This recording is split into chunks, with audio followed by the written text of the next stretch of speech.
Hello, Capricorn, and welcome to Metamorphosis, your 2021 autumn reading from Planet Waves. My name is Eric Francis Coppolino, here with some information about the times in which we are living and the way that they may be influencing you, and some of the options that you may have. In the general introduction, I talk about the types of planetary movements that are going on. That will save me from having to fully explain and repeat, again, what they are here. So please definitely get a look at the general introduction, which is as much about themes as anything else. And I will summarize one vitally important thing, which is that the theme of the planets right now is the relationship of the individual to the collective. That is to say, the person you are to any group in any form in your life.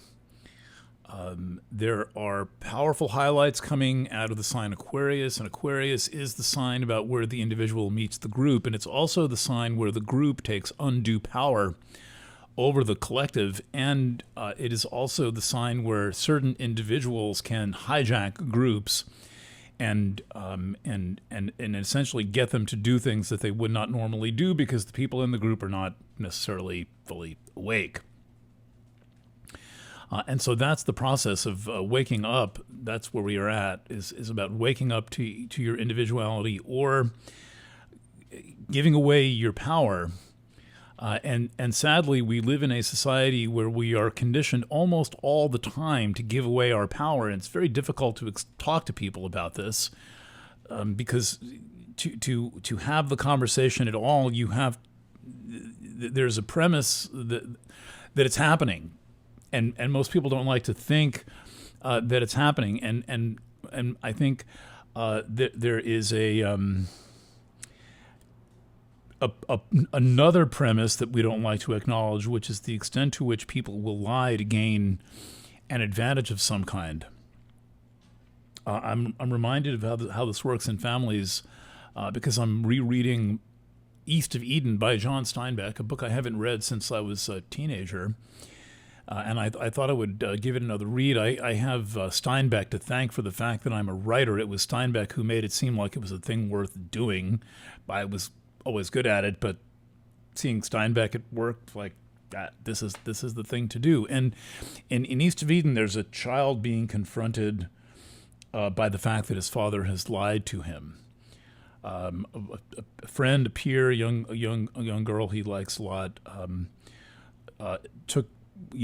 pretended she was asleep and overheard a conversation her parents were having about the kid's mother. And she's telling him, your mother's not dead. Your mother's alive. And he's going through the complete disorientation and shock of having been lied to by his father. And it's usually the kind of thing that is just completely and entirely unacceptable.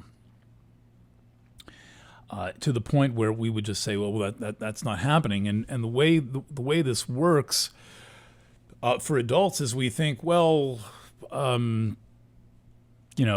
that society tells the truth, government tells the truth, government officials tell the truth. They really have our best interests at heart, and that's what we need to consider and what we need to think about. There is a point. There's a message I'm picking up from your astrology that's not necessarily an easy one to hear, but I would propose it as a thought experiment. We all like to think of ourselves as good people.